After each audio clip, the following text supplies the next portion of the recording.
같은 조선 땅에 살았던 평민과 왕은 과연 얼마나 다른 음식을 먹었을까?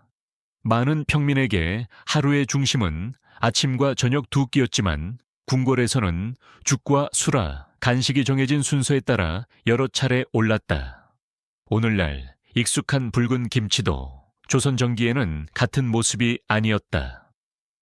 평민의 잡곡밥, 길손이 주막에서 산 국밥, 왕 앞의 수라상은 양만 달랐던 것이 아니다. 왕은 가장 많은 음식을 받았지만 자신의 식사조차 완전히 자유롭게 고를 수는 없었다. 무엇을 먹을 수 있는지는 신분뿐 아니라 계절, 노동, 시장, 보존 기술과 궁중의 규칙이 결정했다. 그 차이는 평범한 백성이 하루에 몇 번 먹었는지에서 시작된다. 조선은 1392년에 건국되어 1897년 대한제국으로 이어지기까지 500년 넘게 지속되었고 그동안 사람들의 식사 방식도 한 모습으로 고정되지 않았다. 시대와 신분, 지역, 계절에 따라 차이가 있었지만 여러 기록에서 많은 평민은 아침과 저녁에 두 차례 주요 식사를 한 것으로 묘사된다. 두 끼가 널리 나타났지만 양반가와 궁중, 특별한 일을 맡은 사람들은 다른 순서로 음식을 받을 수 있었다. 손님이나 제사가 있는 날, 노동이 몰리는 시기에는 평소보다 음식이 더 자주 차려지기도 했다. 따라서 두 끼라는 사실만으로 모든 사람의 생활 수준을 똑같이 판단할 수는 없다. 농업 중심의 생활에서는 시계보다 해와 농사철이 하루를 나누었다. 언제 들로 나가고 언제 일을 멈추며 언제 집으로 돌아오는지가 식사 시간에 직접 영향을 주었다. 아침 식사는 일을 시작할 힘을 마련했고 저녁 식사는 하루의 노동을 끝낸 뒤 허기를 채웠다. 식사는 배고픔을 해결하는 것과 동시에 노동의 시작과 끝을 구분하는 기준이었다. 하지만 파종과 김매기, 수확처럼 일이 몰리는 농번기에는 두 끼 사이가 너무 길어질 수 있었다. 이때 중간에 먹는 음식을 새참이라고 불렀다. 새참의 내용은 그날 집에서 준비할 수 있는 것에 따라 달라졌다. 모든 사람에게 매일 보장된 정식 한 끼는 아니었지만 긴 노동을 이어 가는 데 필요한 보충이었다. 결국 사람들을 하루 동안 버티게 한 것은 끼니 수만이 아니었다. 더 중요한 것은 그릇 안에 어떤 곡물이 들어갔는가였다. 낮의 길이와 노동의 강도도 식사 강역을 바꾸었다. 해가 긴 계절에는 들에서 보낼 수 있는 시간이 늘었고 수확기에는 가족뿐 아니라 이웃과 품을 나누어 일하는 경우도 있었다. 이때 새참은 허기를 달래는 음식이자 일을 잠시 멈추고 다시 시작하는 기준이었다. 반대로 농사일이 적은 시기나 저장한 곡식이 부족한 집에서는 중간 먹거리를 준비하기 어려웠다. 같은 마을에서도 토지를 가진 정도와 가족 수, 맡은 일에 따라 아침과 저녁 사이의 시간이 달랐던 이유다. 식사 시간은 오늘날처럼 시계의 숫자로 정확히 고정되지 않았다. 해가 오르는 정도와 들에서 해야 할 일, 음식을 준비할 사람의 상황이 함께 시간을 정했다. 밥을 짓고 국을 끓이는 데에는 땔감과 물, 준비 시간이 필요했기 때문에 일을 멈추는 순간과 음식이 완성되는 순간도 맞아야 했다. 한 끼는 먹는 사람만의 일이 아니라 곡식을 씻고 불을 지피며 상을 차리는 사람의 노동까지 포함한 결과였다. 따라서 두 끼라는 숫자 뒤에는 계절과 농사, 가족 안의 역할이 함께 움직이고 있었다. 곡물을 오래 이어 쓰려면 먹는 순서도 중요했다. 먼저 상하기 쉬운 재료를 사용하고 오래 둘 수 있는 곡물과 말린 나물은 뒤로 남겨두어야 했다. 저장한 양이 예상보다 빨리 줄면 한 번에 짓는 밥의 양을 줄이거나 국과 나물을 늘려 한 끼를 맞출 수 있었다. 반대로 수확이 비교적 좋았던 해에는 같은 집에서도 쌀과 잡곡의 비율이 달라졌다. 이런 변화는 특별한 사건이 아니라 매일 솥을 준비하는 과정에서 반복되었다. 가족 수가 많거나 노동량이 늘어난 날에는 더 많은 곡식이 필요했고, 병으로 일할 사람이 줄거나 흉작이 들면 다음 수확과 식량 사정도 더 불안해질 수 있었다. 평민의 식사는 그날의 허기만 채우는 일이 아니라 저장한 곡식을 얼마나 오래 끌고 갈 것인지 계산하는 일이었다. 집안 형편의 변화는 가장 먼저 밥그릇에 드러났다. 따라서 한 끼의 양은 그날만의 선택이 아니라 다음 달의 선택이기도 했다. 조선의 모든 밥그릇이 흰쌀로 채워진 것은 아니었다. 쌀을 얼마나 먹을 수 있는지는 지역의 논농사, 수확량, 신분, 토지 관계와 집안 형편에 따라 달랐다. 수확한 쌀은 밥으로만 쓰이지 않았다. 세금과 지대, 빚, 교환과 의뢰에도 필요했기 때문에 한 해 생산량과 한 가족이 실제로 먹을 수 있는 양은 같지 않았다. 농민이 먹을 수 있었던 쌀의 양도 시대와 토지 관계, 빚의 부담에 따라 달라졌다. 많은 가정은 보리, 조, 수수, 기장, 콩을 따로 익히거나 쌀과 섞어 잡곡밥을 지었다. 잡곡은 흰쌀을 대신한 열등한 음식이 아니었다. 서로 다른 토양과 기후에서 자라고 수확 시기도 달랐기 때문에 한 작물이 부족할 때 다른 곡물이 빈자리를 메울 수 있었다. 특히 보리는 겨울을 지나 자라 초여름에 거둘 수 있어 이전 수확과 다음 수확 사이를 연결하는 중요한 곡물이었다. 문제는 저장한 곡식이 줄어드는 봄에도 새 보리가 아직 익지 않았다는 점이었다. 이 시기에 식량 공백을 보릿고개라고 불렀다. 지난해 가을에 거둔 곡식은 거의 바닥나는데 새 보리는 아직 여물지 않은 때였다. 대체로 음력 4월과 5월 무렵이었지만 전년도 수확과 지역의 기후, 가족의 저장량에 따라 시작과 심각성은 달라졌다. 남은 곡식을 오늘 먹을지 다음 파종을 위해 종자로 남길지도 결정해야 했다. 곡식이 줄어들면 한 번에 솥에 넣는 양을 줄이거나 다른 재료를 섞었다. 일부 지역에서는 들에서 구한 나물과 야생 식물, 보관해둔 대체 식량이 그 강역을 메웠다. 모든 집이 같은 부족을 겪은 것은 아니지만 흉작과 빚을 아는 가정에는 새 보리가 익기 전 며칠과 몇 주가 특히 길었다. 보릿고개가 힘들었던 이유는 오늘 한 끼보다 다음 수확까지 남은 시간을 버텨야 했기 때문이다. 보릿고개에서 가장 무거운 선택은 곡식이 완전히 사라진 뒤에만 찾아온 것이 아니었다. 저장고가 줄기 시작할 때부터 가족은 솥에 넣는 양을 조절하고 나물과 다른 곡물을 섞으며 다음 파종에 쓸 종자를 남겨야 했다. 오늘 조금 더 먹으면 당장의 허기는 줄었지만 새 보리가 익기 전 남은 날은 더 불안해질 수 있었다. 반대로 종자를 지키면 다음 수확의 가능성은 남았지만 지금의 식사는 더 줄어들었다. 보릿고개는 한 번의 굶주림보다 이런 선택이 여러 날 반복되는 시간에 가까웠다.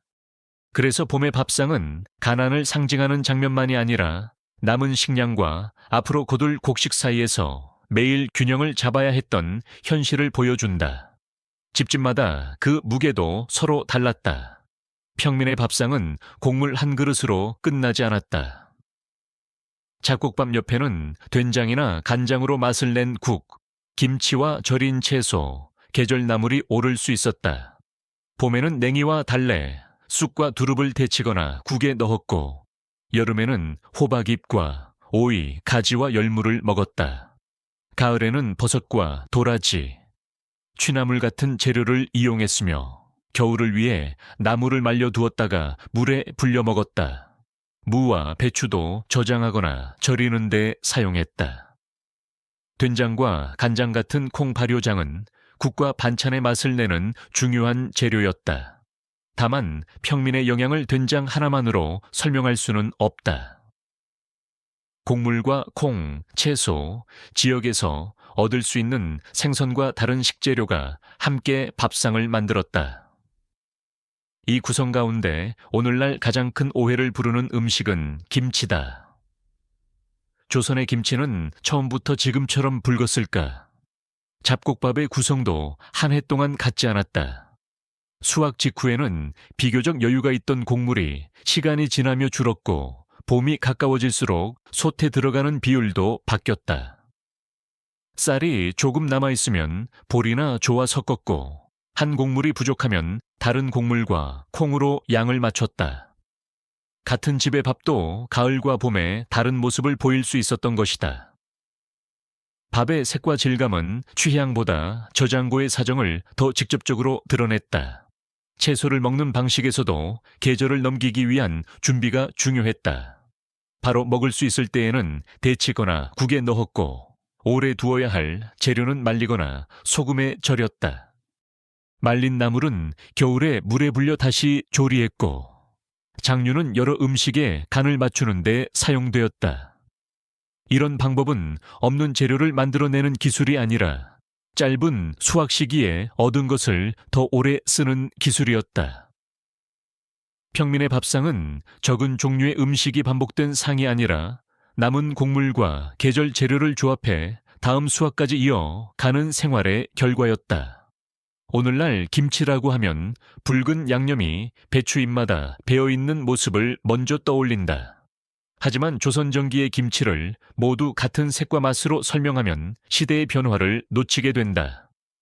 당시에도 채소를 오래 보관하기 위해 소금에 절이고 발효했으며 마늘과 생강, 파처럼 구할 수 있는 양념을 더했다. 물을 소금물에 담가 익히는 동치미 같은 방식은 고춧가루 없이도 채소를 저장하고 맛을 내는 원리를 보여준다. 동치미의 국물은 겨울철에 그대로 마시거나 면을 말아 먹는 데에도 활용될 수 있었다. 고추가 들어가지 않았다고 해서 당시의 모든 김치를 오늘날의 백김치라고 부를 수는 없다. 사용한 채소의 품종과 크기, 절이는 방법과 양념은 시대와 지역에 따라 달랐다. 현대 배추김치와 같은 재료와 조리 조건이 조선 전 시기에 갖추어져 있었던 것은 아니다. 분명한 점은 조선 전기에도 발효 채소 음식이 존재했지만 오늘날 익숙한 붉은 배추김치가 처음부터 보편적인 기준은 아니었다는 사실이다. 고추는 조선시대 한반도로 들어왔지만 새로운 작물이 나타난 시점과 전국의 일상조리에 자리 잡은 시점은 같지 않았다. 재배가 퍼지고 공급이 늘며 기존의 소금 절임과 발효법의 고추를 어떻게 사용할지 경험이 쌓이는 데에는 시간이 필요했다. 18세기 이후 고추는 김치와 여러 음식에서 점차 더 큰 역할을 맡았다. 19세기에는 오늘날과 더 가까운 붉은 김치 형태가 뚜렷해졌다. 이 변화가 어느 한 해에 전국에서 동시에 일어난 것은 아니었다. 지역마다 채소와 소금, 젓갈과 향신료를 구하는 조건이 달랐고 집안마다 만드는 방법도 달랐다. 고추가 사용된 뒤에도 동치미와 물김치, 붉지 않은 절임 방식은 사라지지 않았다. 새로운 양념이 들어왔지만 이전 조리법도 계절과 용도에 따라 계속 사용되었다. 김치가 변해온 과정은 조선의 밥상이 수백 년 동안 고정되어 있지 않았다는 가장 분명한 증거다. 초기의 김치는 한 가지 표준 조리법으로 묻기 어려웠다. 국물이 많은 형태와 비교적 짠 절임이 함께 있었고 어떤 채소를 사용했는지에 따라 먹는 시기와 저장 기간도 달라졌다. 무처럼 비교적 오래 저장할 수 있는 재료와 IP 채소는 같은 방식으로 다룰 수 없었다. 소금과 물의 비율, 마늘과 생강 같은 향신료를 쓰는 방식도 집과 지역마다 달랐다. 오늘날 하나의 이름으로 묶이는 김치 안에 당시에도 여러 형태가 존재했던 셈이다. 고추의 확산은 색만 바꾼 것이 아니었다. 매운맛이 기존의 짠맛과 발효향에 더해지면서 양념의 균형과 젓갈의 사용 방식도 달라질 여지가 생겼다. 그렇다고 새 방식이 등장했다고 이전 음식이 사라진 것은 아니었다. 겨울에 먹는 물김치와 동치미, 붉은 양념을 적게 사용한 절임은 계속 필요했다. 조선의 김치 변화는 옛 조리법이 한순간에 교체된 사건이 아니라 새로운 재료가 기존 저장법 안으로 천천히 들어온 과정이었다. 김치를 준비하는 일도 한 번의 조리로 끝나지 않았다. 채소를 언제 거두고 얼마 동안 먹을 것인지에 따라 소금의 양과 손질 방법을 달리해야 했다. 바로 먹을 음식과 겨울까지 남길 음식은 같은 방식으로 만들기 어려웠고 국물이 많은 형태와 비교적 짠 절임은 쓰임도 달랐다. 가족은 저장한 김치의 상태를 살피며 먼저 익은 것부터 먹고 계절이 바뀌면 다음 채소를 준비해야 했다. 고추가 널리 사용된 뒤에도 이런 기본적인 저장의 목적은 사라지지 않았다. 붉은 양념은 새로운 맛을 더했지만 김치가 맡은 가장 현실적인 역할은 수확한 채소를 짧은 철에 모두 소비하지 않고 다음 계절까지 이어주는 것이었다. 그래서 김치의 변화는 입맛만 바뀐 일이 아니었다. 새로운 재료를 기존의 저장 방식 안에 받아들인 과정이었다. 채소의 변화가 새로운 재료와 조리법의 문제였다면 고기를 먹는 일은 다른 계산을 요구했다. 한 동물이 살아있을 때 제공하는 가치와 식탁에 올랐을 때의 가치가 서로 달랐기 때문이다. 쇠고기는 평민의 일상 반찬이 되기 어려웠다. 조선에서 소는 논과 밭을 갈고 무거운 짐을 옮기는 중요한 노동력이었다. 살아있는 소 한 마리는 한 번의 식사보다 다음 파종과 수확에 더 오래 필요했다. 소를 잃으면 한 집안의 경작 능력과 운반 능력이 함께 줄어들 수 있었다. 이 때문에 조선 정부는 여러 시기에 소의 도축을 통제하는 명령을 내렸다.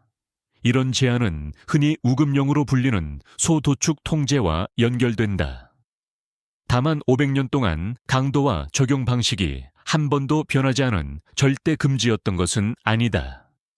늙거나 농사에 쓰기 어려운 소, 의뢰나 국가가 허용한 경우처럼 예외가 있을 수 있었고 공식 규정과 실제 소비 사이에도 차이가 있었다. 시장과 잔치, 특별한 행사에서 쇠고기가 유통되기도 했다.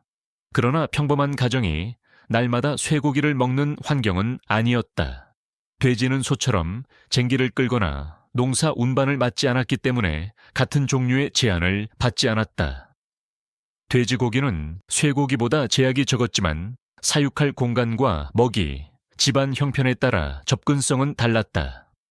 한 마리를 잡으면 한꺼번에 많은 고기가 생겼기 때문에 상하기 전에 가족이나 이웃과 나누는 것이 현실적인 방법이 될 수 있었다.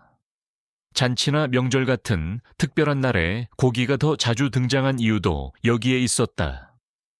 닭은 고기와 달걀을 함께 제공했다. 계속 알을 낳는 닭은 당장 잡는 것보다 살려두는 편이 유리할 수 있었다. 그래서 닭고기는 손님을 맞거나 특별한 날 준비하는 음식이 되기도 했다. 꿩 같은 사냥새도 식탁에 올랐고 떡국이나 국물 음식에 사용된 사례와 연결된다. 원하는 꿩이 없을 때 닭으로 대신한다는 뜻의 꿩 대신 닭이라는 말도 두 재료의 관계를 보여준다. 다만 꿩이 모든 평민에게 가장 흔한 고기였다고 확대할 근거는 없다. 소와 돼지, 닭과 사냥새는 같은 방식으로 평가되지 않았다. 사람들은 고기 맛만 보지 않았다. 소의 노동력, 닭의 알, 돼지를 기르는데 필요한 먹이와 공간, 사냥과 거래에 드는 시간까지 함께 따졌다.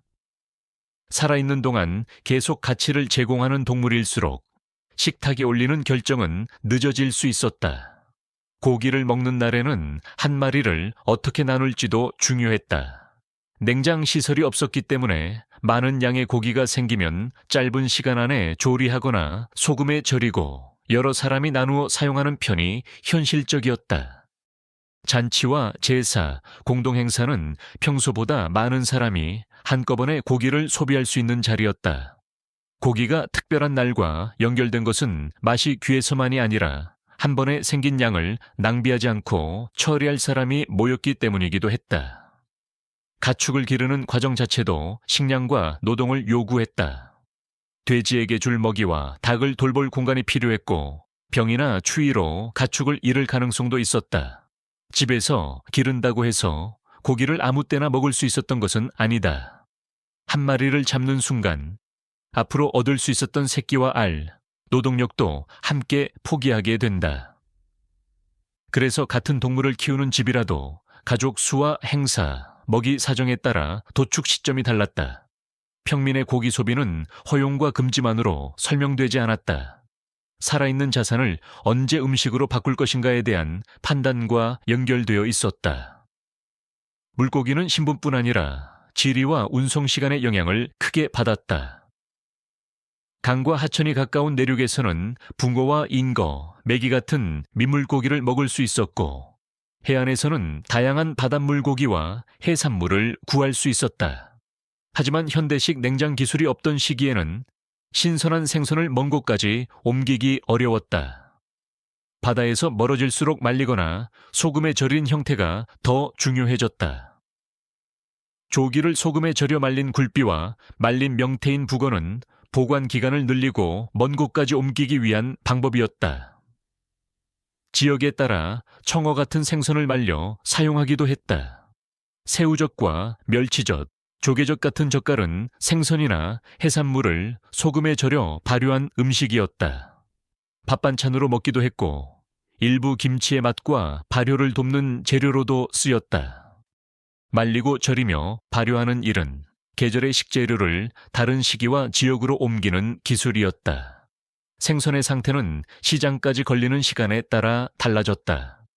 해안에서는 잡은 뒤 비교적 빠르게 조리할 수 있었지만 내륙으로 이동할수록 수분을 줄이거나 소금으로 상하는 속도를 늦춰야 했다.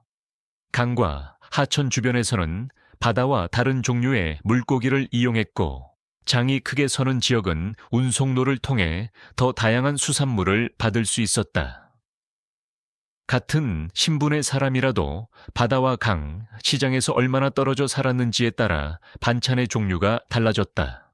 말린 생선과 젓갈은 신선한 생선이 없을 때만 먹는 임시 음식이 아니었다. 굴비와 북어는 물에 불리거나 굽고 국에 넣을 수 있었고, 젓갈은 밥반찬과 김치 재료로 활용되었다. 말리는 정도와 소금의 양, 발효 기간에 따라 맛과 쓰임도 달랐다. 다만 이 과정에는 소금과 그릇, 말릴 공간과 관리 시간이 필요했다. 해안에서 많이 잡혔더라도 모든 지역의 사람이 같은 품질과 양을 얻을 수 있었던 것은 아니다. 생선이 이동한 거리는 조리법까지 바꾸었다. 해안에서는 잡은 생선을 빠르게 굽거나 국에 넣을 수 있었지만, 먼 지역으로 보낼 물고기는 먼저 수분을 줄이거나 소금에 절여야 했다. 시장에 도착한 뒤에는 크기와 염도, 건조 정도에 따라 물에 불리거나 국물에 넣었다. 같은 생선도 해안과 내륙에서 다른 음식이 된 이유다. 조선의 생선 음식은 무엇을 잡았는지뿐 아니라 어디까지 옮겨야 했는지를 함께 반영했다. 다만 저장에도 소금과 노동, 시간이 필요했다. 누구나 같은 품질과 양을 얻을 수 있었던 것은 아니다. 결국 평민의 밥상에서 고기와 생선은 맛만으로 선택되지 않았다.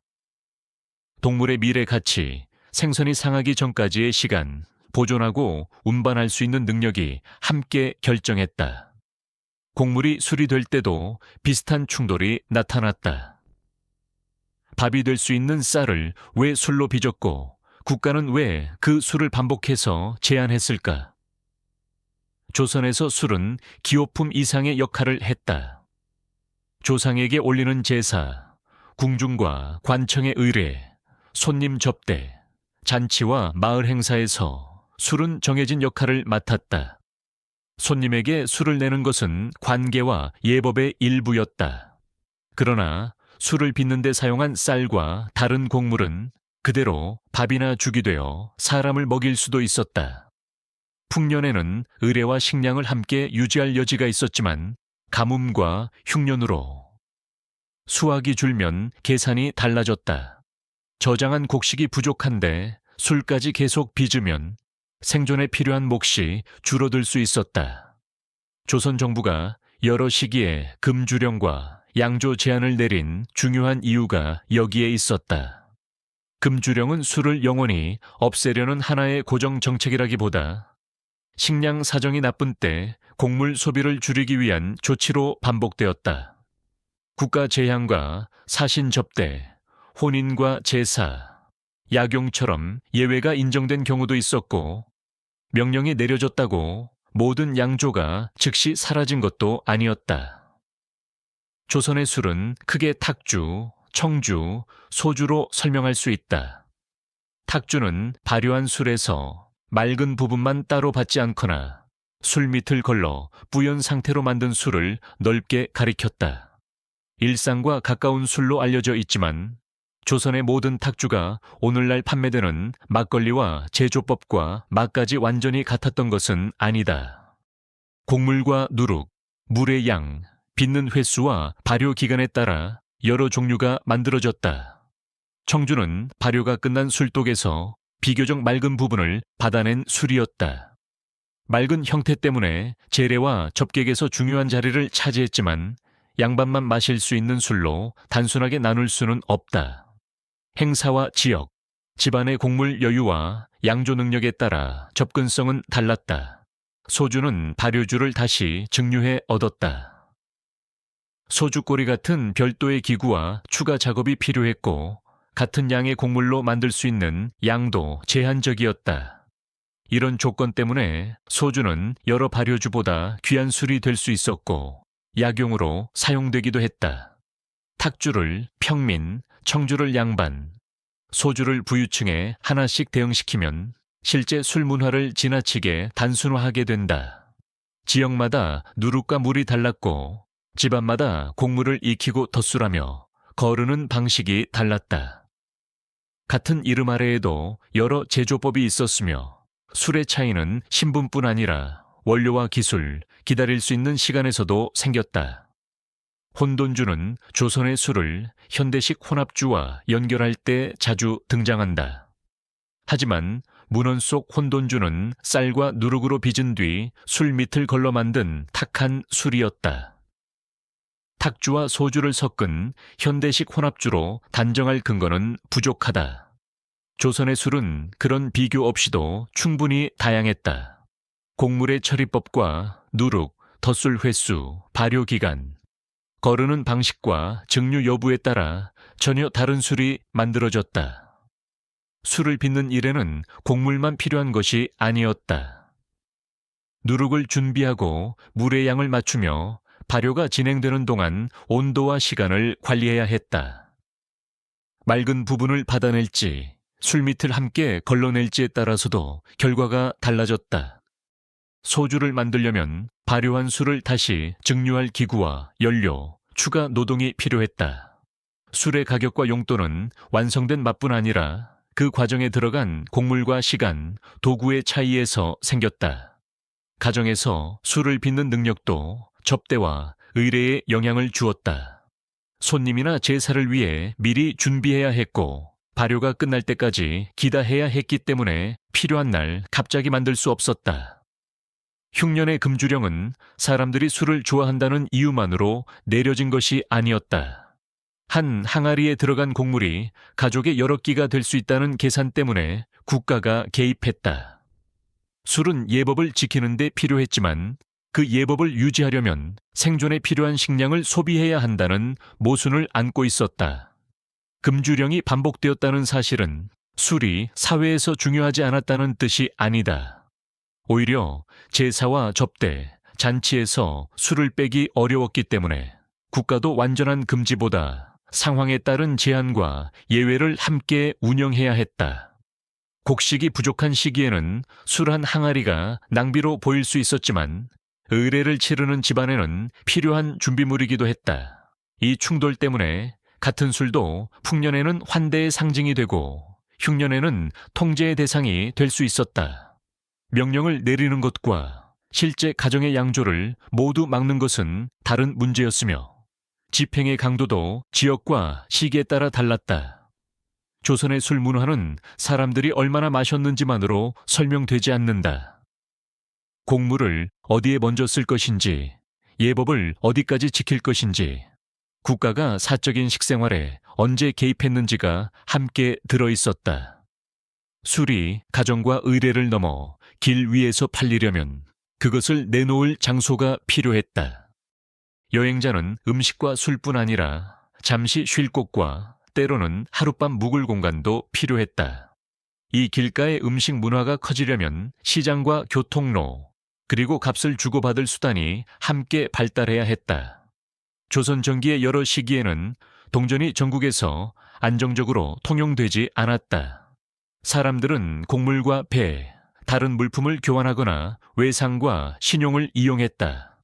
그렇다고 돈이 널리 돌기 전에는 음식을 파는 곳과 여행자를 돕는 시설이 전혀 없었던 것은 아니다.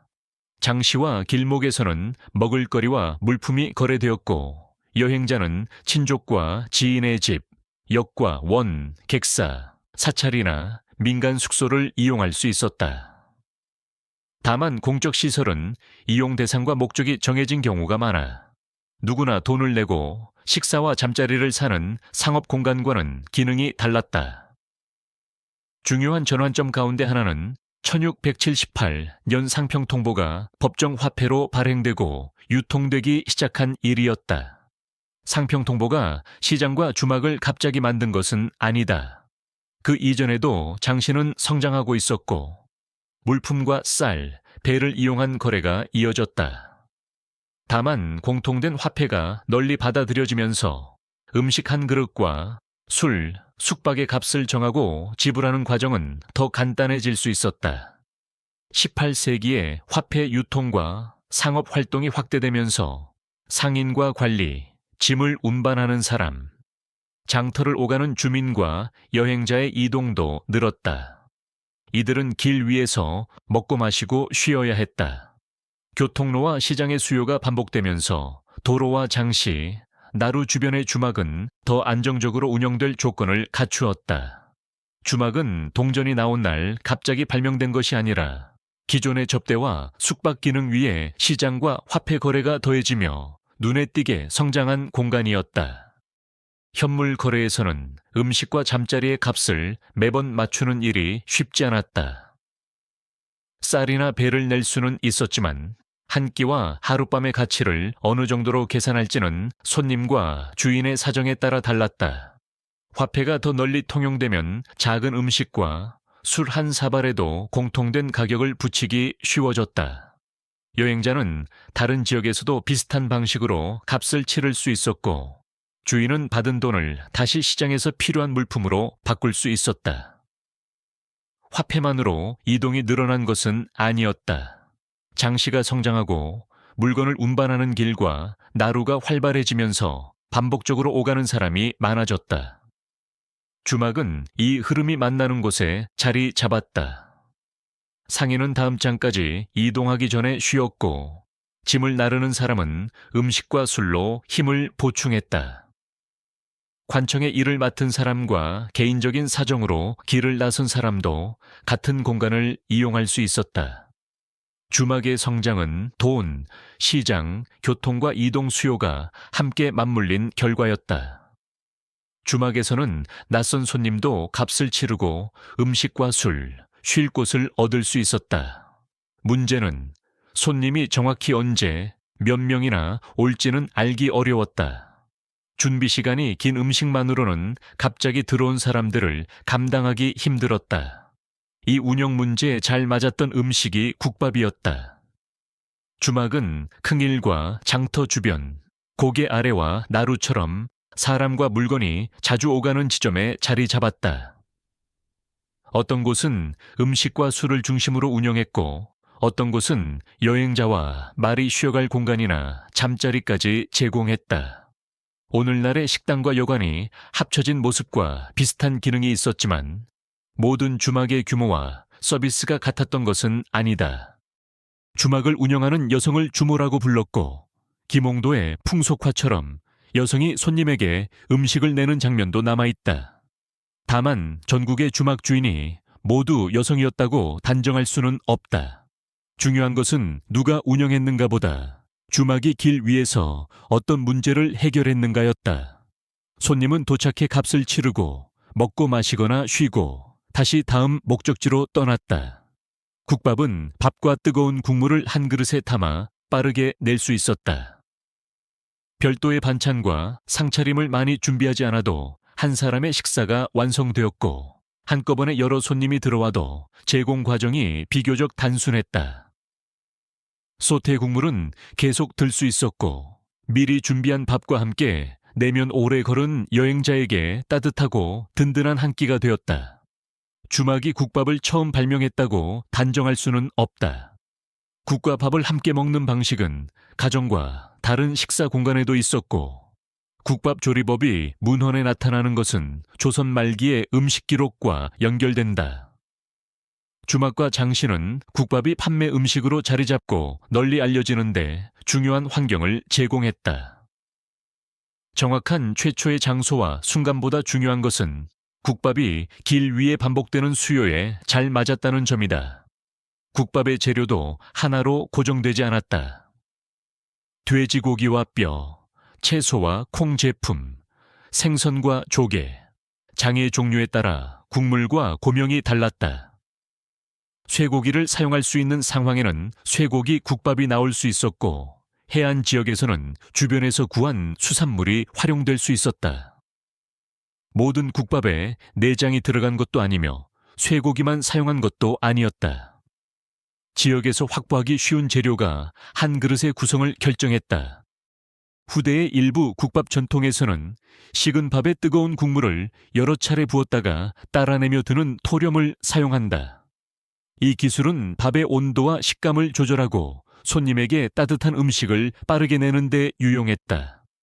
그렇다고 토렴 하나가 모든 국밥을 탄생시켰다고 말할 근거는 부족하다. 국밥이 주막에 잘 맞았던 이유는 더 단순했다. 준비된 밥과 소트의 국물로 예고 없이 들어온 손님에게 한 그릇을 빠르게 낼 수 있었기 때문이다. 주막에서는 국밥 외에도 탁주와 전, 두부, 간단한 국과 고기나 생선 음식이 팔릴 수 있었다. 밀가루나 메밀가루에 채소를 섞어 지진 전은 술과 함께 먹기 좋은 음식이었고, 두부는 국이나 반찬으로 사용하기 쉬웠다. 모든 주막이 같은 메뉴를 갖춘 것은 아니었으며, 손님은 그날 준비된 음식 안에서 골라야 했다. 주막은 음식만 파는 곳도 아니었다.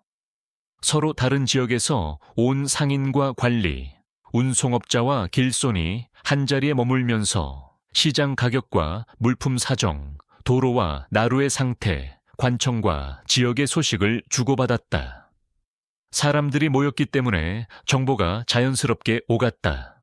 술과 돈이 함께 움직이는 곳에서는 도박과 말다툼, 취한 손님으로 인한 문제도 생길 수 있었다. 그러나 주막의 기본 역할은 길 위의 사람에게 음식과 술, 휴식과 숙박을 제공하는 것이었다. 주막의 음식은 손님이 들어온 뒤 처음부터 조리하기보다 미리 준비한 재료를 빠르게 조합하는 방식이 유리했다. 솥에서 계속 드는 국물과 지어둔 밥, 바로 부칠 수 있는 전과 손질해둔 두부는 일정하지 않은 손님 수에 대응하기 쉬웠다. 손님이 적은 날에는 남는 음식을 줄여야 했고, 장날처럼 사람이 몰리는 날에는 같은 솥에서 여러 그릇을 빠르게 내야 했다. 주막의 메뉴가 화려함보다 조리와 제공의 속도를 중시한 이유다.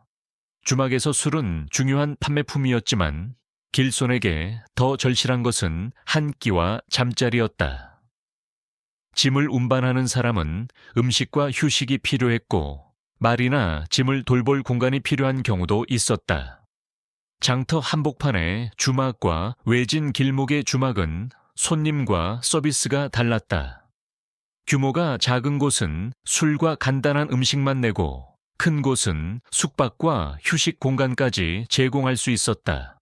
주막 주인은 장날과 평일, 날씨와 길 사정을 고려해 준비량을 정해야 했다. 손님이 예상보다 적으면 오래 두기 어려운 음식이 손실이 되었고, 갑자기 몰리면 빠르게 여러 그릇을 내야 했다. 그래서 계속 들 수 있는 국물과 필요한 만큼 덜어낼 수 있는 밥이 유리했다.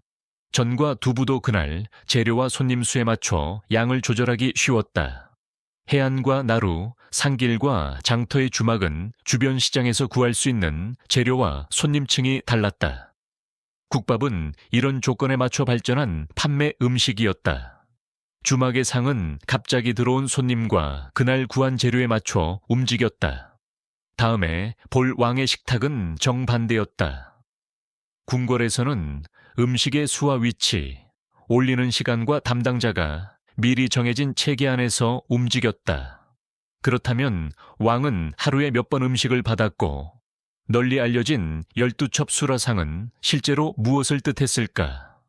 많은 평민에게 아침과 저녁 두 끼가 하루의 중심이었다면 왕과 왕비에게 올리는 수라는 더 세분된 궁중 식사 체계 안에 놓였다. 수라는 왕과 왕비의 식사를 높여 부르는 말이다. 전해지는 궁중 음식 체계에서는 이른 아침에 죽이나 미음 같은 초조반을 올리고 오전 10시 무렵 아침 수라를 준비했다. 낮에는 면이나 떡, 과자 같은 가벼운 음식이 오를 수 있었고 오후 6시에서 7시 무렵에는 저녁 수라가 차려졌다. 늦은 시간에는 야참이 더해지기도 했다. 이를 모든 왕이 매일 정확히 5번 같은 양을 먹었다는 뜻으로 받아들일 필요는 없다. 식사의 횟수와 구성은 왕의 건강과 일정, 기회에 따라 조정되었다. 여러 차례 상을 준비했다는 것과 왕이 모든 음식을 충분히 먹었다는 것은 다른 문제다. 궁중은 선택할 수 있도록 음식을 올렸고 제공된 양과 실제 섭취량은 같지 않았다. 현재 전승된 조선왕조 궁중음식 체계에서 수라상은 기본 음식 외에 12가지 참품을 올리는 12첩 반상을 원칙으로 한다. 다만 계절과 재료, 왕의 상태와 궁중 사정에 따라 반찬의 내용은 달라졌다. 12첩은 왕이 모든 음식을 다 먹었다는 뜻이 아니라 궁중이 반찬을 분류하고 배치한 방식을 보여주는 기준이었다. 첩은 밥과 국을 제외하고 작은 그릇에 담아 올리는 반찬의 수를 가리킨다. 흰밥과 판물로 연한 붉은 빛을 낸 홍반, 서로 다른 두 종류의 국, 김치와 장, 궁중식 찌개인 조치, 찜과 전골 같은 음식은 첩수와 별도로 놓일 수 있었다. 조치는 맑은 국물로 끓인 맑은 조치와 된장이나 고추장으로 간한 토장 조치로 나뉠 수 있었다. 전골은 상에서 바로 익혀 먹을 수 있도록 화로와 전골틀을 함께 준비했다. 수라상궁은 식사 중 필요한 음식을 덜어 올리며 상을 돌보았다. 이런 구성은 반찬의 가짓수뿐 아니라 음식을 어떤 온도와 순서로 제공했는지까지 보여준다. 왕의 식사는 조리가 끝난 뒤에도 마지막까지 계속 관리되었다. 두 종류의 밥과 국은 왕이 그날 상태와 기회에 따라 고를 수 있도록 준비되었다.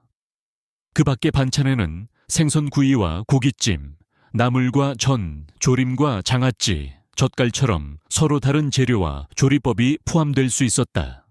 계절과 공급에 따라 동해의 생선, 남해의 전복과 해삼, 제주에서 온 귤, 북쪽 지역의 꿩과 노루 같은 진상품이 궁중으로 들어오기도 했다.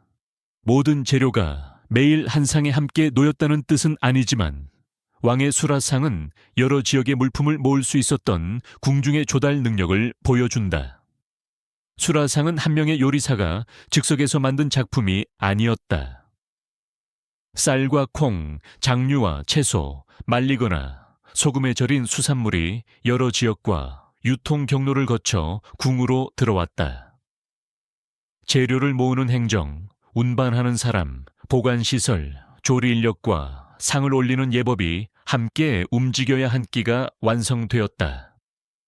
왕의 식탁은 풍성했지만 그 풍성함은 자유롭게 주문한 결과가 아니라 궁중이 미리 준비한 범위와 절차 안에서 만들어졌다. 궁중의 식사 준비는 한 끼가 끝난 뒤에도 바로 다음 순서로 이어졌다. 아침 수라가 끝나면 낮에 올릴 음식과 저녁 수라를 준비해야 했고 필요한 재료가 부족하면 보관된 물품과 들어올 진상품을 확인해야 했다. 여러 정학이 각자의 식사를 받았기 때문에 한 주방의 일이 왕 한 사람의 상으로 끝나는 것도 아니었다. 밥과 국, 반찬과 간식은 서로 다른 시간과 공간에서 준비되었고 조리한 뒤에는 상하지 않도록 빠르게 옮겨야 했다. 큰 연회가 열리면 평상시보다 훨씬 많은 그릇과 재료, 조리 인력이 필요했고 일상 수라를 담당하는 조직과 별도의 준비가 함께 움직였다. 왕의 식탁이 풍성해 보이는 이유는 값비싼 재료가 많아서만은 아니었다. 궁중이 시간을 나누고 사람을 배치하며 여러 지역의 물품을 한 곳에 모을 수 있었기 때문에 가능한 식사였다.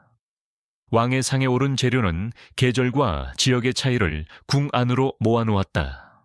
해안의 수산물과 내륙의 곡물, 남쪽의 과일과 북쪽의 산약물이 진상이나 조달을 통해 들어올 수 있었다. 그러나 먼 곳의 재료는 이동 중 상하지 않도록 말리거나 절이는 과정이 필요했고 도착한 뒤에도 보관과 손질이 뒤따랐다.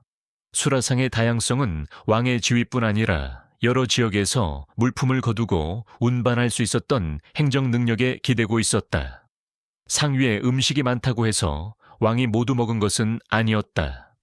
궁중은 여러 선택지를 준비했지만 왕의 일정과 건강, 입맛에 따라 실제로 손대는 음식은 달랐다. 남겨진 음식과 그 처리 방식까지 고려하면 수라상은 왕 한 사람의 식사였지만 완성하려면 많은 인력과 자원이 필요했다. 두 종류의 밥과 국, 서로 다른 반찬을 준비하는 이유도 한 사람이 많은 양을 먹게 하기보다 정해진 격시간에서 선택할 여지를 제공하는 데 있었다. 12첩이라는 숫자는 시청자가 가장 쉽게 기억할 수 있지만 궁중 식사의 핵심은 숫자만이 아니었다. 밥과 국, 김치와 장류, 찜과 전골처럼 첩수밖에 놓이는 음식이 있었고 작은 반찬도 재료와 조리법이 겹치지 않도록 구성될 수 있었다. 왕의 상은 양이 많은 식탁이면서 동시에 음식의 종류와 위치를 세밀하게 나눈 식탁이었다. 궁중의 평상시 식사는 각 정학에 딸린 주방과 주방 상궁, 나인들이 맡았다. 소주방은 역할에 따라 나뉘었고 내소주방에서는 아침과 저녁 술에 필요한 밥과 국, 반찬을 준비했다. 생과방에서는 죽과 떡, 과자와 음료 같은 별도의 음식을 만들었다. 왕비와 대비, 세자빈이 머무는 정학에도 음식을 담당하는 인력이 배치되었다. 남성 전문 조리사인 숙수와 대령 숙수도 궁중 음식에서 중요한 역할을 했다. 다만 이들이 왕의 평상시 수라를 매일 혼자 전담했다고 설명하면 일상 조리의 분업이 사라진다. 여성 조리자들은 각 정학의 일상 식사를 맡았다.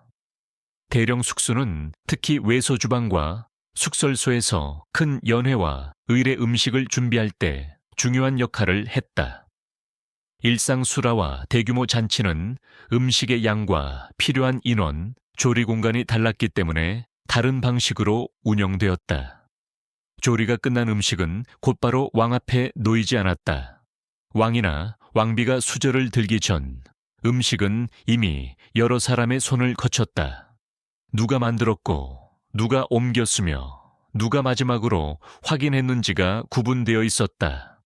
기미 상궁은 식사를 시작하기 전에 음식을 확인하고 먼저 맛보는 역할을 맡았다. 음식의 상태와 간을 살피고 준비 과정에서 드러날 수 있는 이상을 확인한 뒤 정해진 순서에 따라 상을 올렸다. 이 절차를 한 사람이 모든 위험을 대신 감수한 과정으로만 설명할 근거는 충분하지 않다. 기미의 핵심은 왕실의 식사를 개인적인 행위로 두지 않고 여러 담당자가 확인하도록 만든 책임 체계에 있었다. 수라상에는 은으로 만든 그릇과 숫저가 사용되기도 했지만 은이 모든 유해 물질을 정확히 찾아내는 장치였다고 볼 수는 없다. 중요한 것은 신비한 도구보다 음식이 부엌을 떠난 뒤에도 확인과 전달 절차가 계속되었다는 점이다. 상을 옮기고 위치를 맞추며 뚜껑을 열고 따뜻한 음식을 알맞은 때에 내는 일도 각각 담당자가 맡았다. 수라상에서 밥은 먹는 사람의 왼쪽, 국은 오른쪽에 놓였고 수저와 반찬도 정해진 자리를 따랐다. 담당 상궁은 필요한 음식을 옮기며 식사를 도왔다.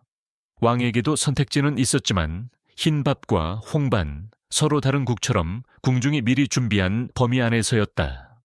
왕의 건강은 개인적인 문제로 끝나지 않았다. 국정 수행과 왕위의 안정에게 연결되었기 때문에 식사량과 몸 상태는 주변의 관심과 관리 대상이 될 수 있었다. 가장 많은 음식이 놓인 식탁은 동시에 가장 세밀하게 준비되고 관찰되는 식탁이었다. 일상수라와 큰 연회가 분리된 것도 같은 이유였다. 매일의 식사는 정해진 시간에 반복해서 준비해야 했고, 연회는 짧은 기간에 훨씬 많은 음식과 인력을 필요로 했다. 평상시 주방을 맡은 상궁과 나인은 왕실 가족의 식사를 계속 이어가야 했으며, 대령 숙수는 큰 의례와 잔치에서 전문적인 조리 능력을 집중적으로 사용했다. 어느 한쪽만으로 궁중 음식 전체를 설명하면 실제 분업과 규모의 차이를 놓치게 된다. 음식이 부엌에서 수라상으로 이동하는 동안에도 온도와 상태를 유지해야 했다.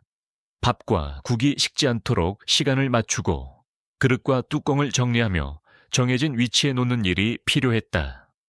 마지막 확인은 맛을 평가하는 일만이 아니라 전달 과정에 문제가 없는지 살피는 절차였다. 왕이 수저를 드는 순간에는 이미 재료를 마련한 사람, 조리한 사람, 옮긴 사람과 상을 돌보는 사람이 각자의 일을 끝낸 뒤였다. 왕의 한 끼는 개인의 식욕보다 궁중 조직의 움직임을 더 선명하게 보여주었다. 궁중의 규칙은 특별히 복잡했지만 나이와 성별, 가족 안의 위치가 식사 순서에 반영된다는 점은 궁 밖의 가정에서도 이어졌다. 일반 가정에서도 어른이 수저를 들기 전에 어린 사람이 먼저 먹지 않는 것이 예의로 여겨졌다.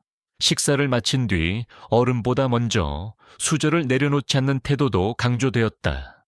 음식을 흘리거나 그릇을 거칠게 다루지 않고 지나친 소리를 내지 않는 것이 바른 몸가짐으로 받아들여졌다. 밥과 국, 수저와 반찬을 놓는 위치에도 익숙한 규칙이 있었고 어른에게 먼저 상을 올리거나 좋은 자리를 내어주는 행동은 가족 안에 서열을 드러냈다. 이런 예절은 설명만으로 배우는 것이 아니었다. 아이들은 매일 같은 순서를 반복하면서 어른을 대하는 태도와 식사 중의 몸가짐을 익혔다. 그러나 양반가의 예법서에 기록된 절차가 모든 농가와 노동 중의 식사에서 같은 강도로 시행된 것은 아니다. 제사와 손님 접대처럼 격식을 갖춘 자리와 가족끼리 먹는 평상시 식사는 요구되는 태도가 달랐고 집안의 형편과 교육 방식도 차이가 있었다. 유교적 남녀 구분도 식사 공간에 영향을 주었다. 상류층 주택에서는 안채와 사랑채가 나뉘었고 남성과 여성이 별도의 방이나 상에서 식사하거나 남녀 손님을 다른 공간에 배치할 수 있었다. 그러나 여러 방과 별채를 둘 수 있는 집과 한두 개의 공간을 함께 써야 하는 가정은 같은 규칙을 똑같이 실행하기 어려웠다. 좁은 집에서 함께 일하는 가족에게는 생활의 필요가 이상적인 공간 분리보다 앞설 수 있었다.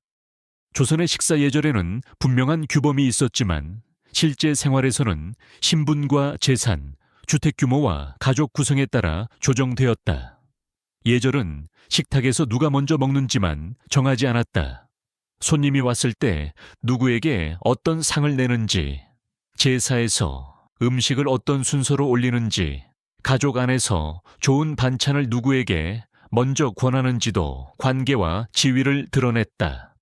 격식을 갖춘 자리일수록 음식의 배치와 행동이 더 엄격해졌고, 노동 중 급하게 먹는 식사에서는 실용성이 앞설 수 있었다.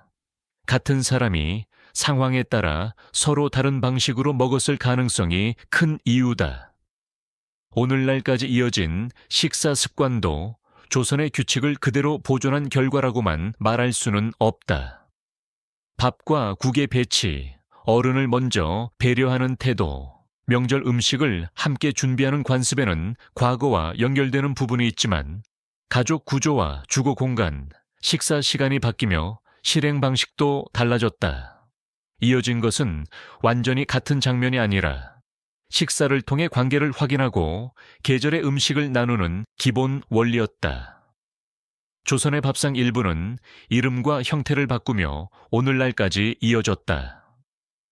된장국과 김치, 계절 나물, 국밥과 탁주뿐 아니라 설날의 떡국과 추석의 송편 같은 음식도 조선시대의 관습과 연결되는 부분이 있다.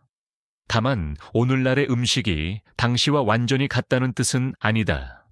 채소 품종과 조리 도구, 저장 시설과 유통 속도가 달라지면서 맛과 역할도 변했다. 김치는 고추와 젓갈, 채소 품종과 저장법이 더해지며 여러 형태로 발전했다. 국밥은 지역의 국물과 재료, 시장 문화에 따라 다양한 종류로 나뉘었다.